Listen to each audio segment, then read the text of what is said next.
नमस्कार मित्रों। Right to recall party इस देश में राजनीतिक व्यवस्था परिवर्तन करना चाह रही है। किन कानूनों द्वारा इस देश में राजनीतिक व्यवस्था परिवर्तन किया जा सकता है और इन कानूनों के माध्यम से किस प्रकार जनता, अधिकारी, मीडिया, जज और राजनीतिज्ञ इन सब पर अपना अधिकार स्थापित कर सकती है और इनके मन में आवश्यक भय पैदा कर सकती है, इस चीज़ को हमें समझना है। ओवरऑल ये कह सकते हैं कि राइट टू रिकॉल पार्टी का जो पूरा आंदोलन है उसका मोटा मोटी स्वरूप में देने का प्रयत्न इन वीडियो के माध्यम से करूँगा। ये वीडियो श्रृंखला का पहला वीडियो है जिसमें हम केवल अधिकारियों के विषय में चर्चा करेंगे, वो अधिकारी जिला स्तर के हों या फिर केंद्र स्तर के। तो सबसे पहले जिला स्तर के अधिकारियों को देखते हैं कि राइट टू रिकॉल पार्टी द्वारा प्रस्तावित इन कानूनों में कौन कौन से अधिकारी शामिल होंगे। इसमें सबसे पहले शामिल होगा जिला जज, फिर जिला की कानून व्यवस्था देखने वाला जिला एसपी, फिर सरकारी अस्पतालों का देखरेख करने वाला, उसकी व्यवस्था देखने वाला चीफ मेडिकल ऑफिसर यानी जिला चिकित्सा अधिकारी, और जिला स्तर पर सरकारी स्कूलों की देखभाल करने वाला और उसकी व्यवस्था देखने वाला जिला शिक्षा अधिकारी, फिर भोजन मिलावट रोक अधिकारी जो जिला लेवल पर भोजन में जो मिलावट होती है उसमें रोकथाम लगाने का काम जो करता है। फिर इसके बाद में एक पद है ज्यूरी प्रशासक का, जिसके बारे में जानकारी मैं आगे दूंगा। और मैं अपनी तरफ से एक पद इसमें जोड़ना चाहूँगा, जिला लेवल पर दूरदर्शन का चेयरमैन। मैं चाहूँगा कि जिला लेवल पर भी दूरदर्शन चैनल चालू हो और जिला दूरदर्शन का जो चेयरमैन है वो दूरदर्शन का अखबार निकाले, दूरदर्शन का इंटरनेट न्यूज़ हो और दूरदर्शन का चैनल तो निश्चित ही चले। तो एक सामान्य नागरिक को इनमें से किसी पद पर या फिर इसी महकमे के या इस फील्ड के जानकार लोग और सही लोग कैसे इन पदों पर पहुँचे, इसकी प्रक्रिया जो है उसे हमें यहाँ पे समझना है। तो मीडिया का भ्रष्टाचार जो है वो सबसे बड़ा भ्रष्टाचार है, जिसकी वजह से बहुत ज़्यादा डिसइंफॉर्मेशन पहुँचती है और नागरिक जो है वो सही निर्णय नहीं ले पाते। तो सबसे पहले जिला लेवल पर अगर हम चाहते हैं कोई ईमानदार पत्रकार आकर पत्रकारिता करे और जिला लेवल का दूरदर्शन का चेयरमैन बने, तो इसके लिए क्या प्रक्रिया होगी, किस प्रकार हम मीडिया का भ्रष्टाचार जिला लेवल पे, राज्य लेवल पे और केंद्र लेवल पर समाप्त कर सकते हैं। तो सबसे पहले जिला लेवल पे देखते हैं कि हमारे ज़िले में अगर मान लीजिए कोई ईमानदार पत्रकार है जो ईमानदारी से पत्रकारिता करता है और छोटे मोटे अखबारों में लिखता है, ज़िले में होने वाले भ्रष्टाचार को जनता के सामने लेके आता है, उजागर करता है, लेकिन समय के साथ में उसे मेन स्ट्रीम मीडिया में जगह नहीं मिलती और वो किसी तरह से जो भी पत्रकारिता का धर्म है वो किसी तरह से निभा रहा है। पर ऐसी व्यवस्था में अगर वो पनप नहीं पा रहा है तो राइट टू रिकॉल पार्टी उन्हें क्या व्यवस्था दे सकती है जिसकी वजह से वो दूरदर्शन का चेयरमैन बन जाएगा। राइट टू रिकॉल पार्टी द्वारा प्रस्तावित कानून में ऐसा एक पत्रकार वो जिला कलेक्टर के ऑफिस में जाकर आवेदन करेगा और सांसद को चुनने जाने की जो प्रक्रिया होती है उसमें जो भी पेपर की कार्रवाई होती है वो सारी करने के बाद में जिला कलेक्टर उसे एक सीरियल नंबर देगा। अब वो सीरियल नंबर जो उसे मिलेगा वो जिला कलेक्टर उसी समय अपनी वेबसाइट पर भी डाल देगा। जिले के सारे नागरिक उसे कभी भी देख सकते हैं और उस पत्रकार का नाम भी साथ में रहेगा। पत्रकार की जो उपलब्धियां हैं, डिग्री इत्यादि और कागजात हैं, वो भी वहाँ पर जिले के सारे नागरिकों को, देश के सारे नागरिकों को देखने के लिए पारदर्शी तरीके से उस वेबसाइट पे बिल्कुल अवेलेबल रहेगा। तो कोई भी नागरिक जिले का हो या देश का हो उसे देख सकता है, समझ सकता है, उस दूरदर्शन का पद पाने की जो इच्छुक पत्रकार है उसकी सारी उपलब्धियाँ समझ सकता है। और उसके बाद में जिले के जितने भी कार्यकर्ता हैं, जिले के जितने नागरिक हैं, अगर वो उसे समर्थन करके वो उस पद पर बैठाना चाहते हैं तो उन्हें केवल इतना करना है कि वोट वापसी पासबुक जो हर एक नागरिक को मिलेगी और इस वोट वापसी पासबुक द्वारा हम उसका समर्थन कर सकते हैं। अब समर्थन किस प्रकार होगा कि हम उस वोट वापसी पासबुक को लेके जाएंगे अपने पटवारी या फिर कहीं जिसे तहसीलदार कहा जाता है उस ऑफिस में जाकर हम उसे अपना समर्थन व्यक्त करेंगे और अपना वोटर आईडी, आधार कार्ड इत्यादि दिखाते हुए या फिर केवल वोट वापसी पासबुक के आधार पर हम उस सीरियल नंबर के आगे अपना वोटर आईडी चढ़वा देंगे। और जब वोटर आईडी वहाँ पर उस सीरियल नंबर के समर्थन में वहाँ पे चढ़ जाएगा तो हमारा हाँ यानी हमारा समर्थन वो उसे मिल जाएगा। और जब उसे हमारा समर्थन मिलेगा तो जिले का एक नागरिक उसके समर्थन में आ गया और इसकी पूरी एंट्री उस वोट वापसी पासबुक में हो जाएगी। तो उस वोट वापसी पासबुक में साफ दिखाई देगा कि हमने अपना समर्थन जिले के दूरदर्शन चेयरमैन के लिए उसे दे दिया। अब जिले का दूरदर्शन का जो चेयरमैन है वो उसने मेरा समर्थन पा लिया। अब मान लीजिए जिले के इसी प्रकार अन्य लोग, अगर 10 लाख का जिला है तो कम से कम 3.5 लाख लोग यानी 35% नागरिक उसको समर्थन करें तो वो दूरदर्शन के चेयरमैन के बनने की रेस में आ सकता है। पहले कोई अगर दूरदर्शन का चेयरमैन है तो उससे अधिक मत उसे पाने होंगे, उससे अधिक समर्थन उसे लेना होगा, पर कम से कम 35% समर्थन तो उसके पास होना ही चाहिए। अब अन्य तरीके क्या हैं जिसके माध्यम से उसे समर्थन दिया जा सकता है। तो वोट वापसी पासबुक एक हो गया। उसके बाद में जिस प्रकार आज हमारा सिम कार्ड आधार कार्ड से जुड़ा हुआ है उसी प्रकार उसे वोटर आईडी से भी जोड़ दिया जाएगा और जब वोटर आईडी से जोड़ दिया जाएगा तो हम अपने मोबाइल से SMS करके उसे हाँ या ना में समर्थन दे सकते हैं। तो एक SMS हो गया, ATM कार्ड हो गया, मोबाइल ऐप हो गया। इस प्रकार किसी भी माध्यम से हम उससे समर्थन देके जिले का दूरदर्शन का चेयरमैन बना सकते हैं। इस प्रकार जिला लेवल पे दूरदर्शन का भ्रष्टाचार जो है वो नियंत्रित होगा। अब ऐसा नहीं है कि उसे वो पद मिल गया तो वो हमेशा के लिए उस पद पर आके बैठ जाएगा, जैसे कि आज की व्यवस्था में है। उस पद को पाने के लिए जिले के और अन्य पत्रकार भी अप्लाई कर सकते हैं और उसके साथ उसी रेस में हमेशा लगे रहेंगे।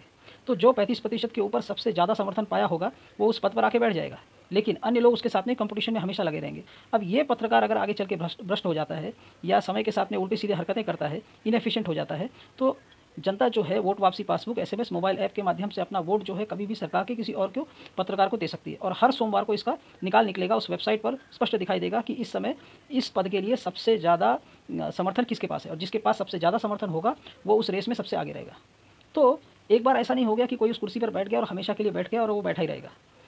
तो इस प्रकार 8-10 पत्रकार या उससे अधिक उस रेस में हमेशा लगे रहेंगे और जिसके पास 35% से ऊपर जितना ज़्यादा समर्थन रहेगा वो उस पद पे पदासीन रहेगा।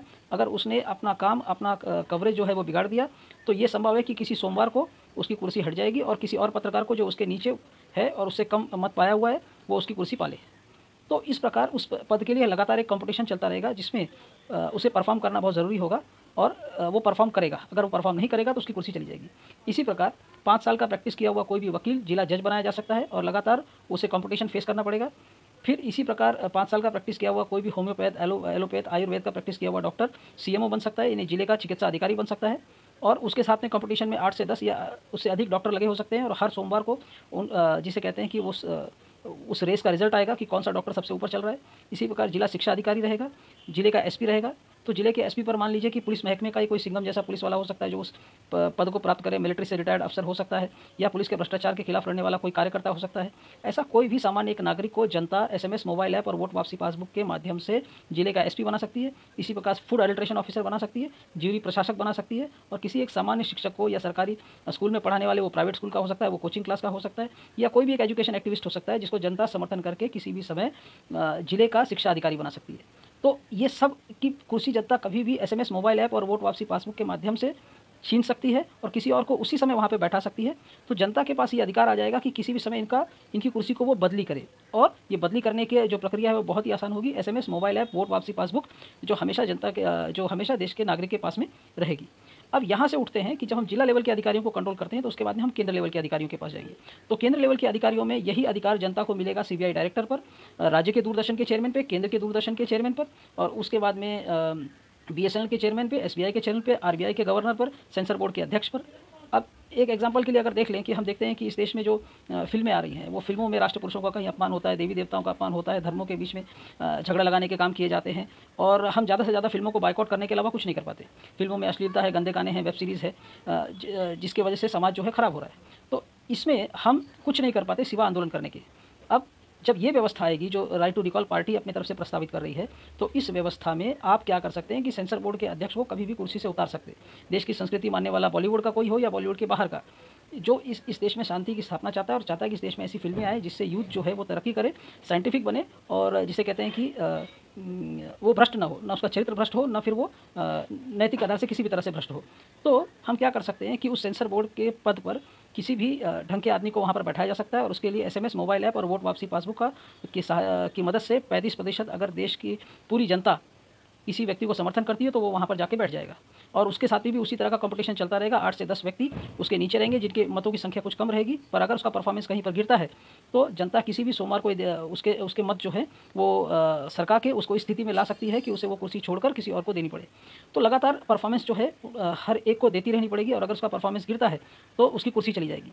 सीबीआई डायरेक्टर पर हम कोई मिलिट्री इंटेलिजेंस जैसा रिटायर्ड मिलिट्री इंटेलिजेंस का ऑफिसर या फिर कोई अच्छा एसपी या डीजीपी या फिर कोई सामान्य नागरिक जो दूरदर्शन पे आकर इस प्रकार का टैलेंट दिखाता है या जो लोगों को इस प्रकार से अपनी क्षमता का प्रदर्शन करता है कि लोग मानते हैं कि इसे अगर सीबीआई का डायरेक्टर बनाया जाए तो ये बिना किसी पक्षपात के, बिना किसी भय के मंत्री, संतरी, एमएलए, एमपी, यहाँ तक प्रधानमंत्री तक का इन्वेस्टिगेशन करने में पीछे नहीं रहेगा और तो जनता ऐसे किसी भी सामान्य नागरिक को समर्थन करके सीबीआई डायरेक्टर बना सकती है। आज हम देखते हैं कि देश में अमर बलिदानी श्री राजीव दीक्षित की हत्या की सीबीआई जांच करने की बात हो रही है, पर इस व्यवस्था में अगर सीबीआई जांच हो भी जाती है तो क्या कुछ लाभ हो पाएगा?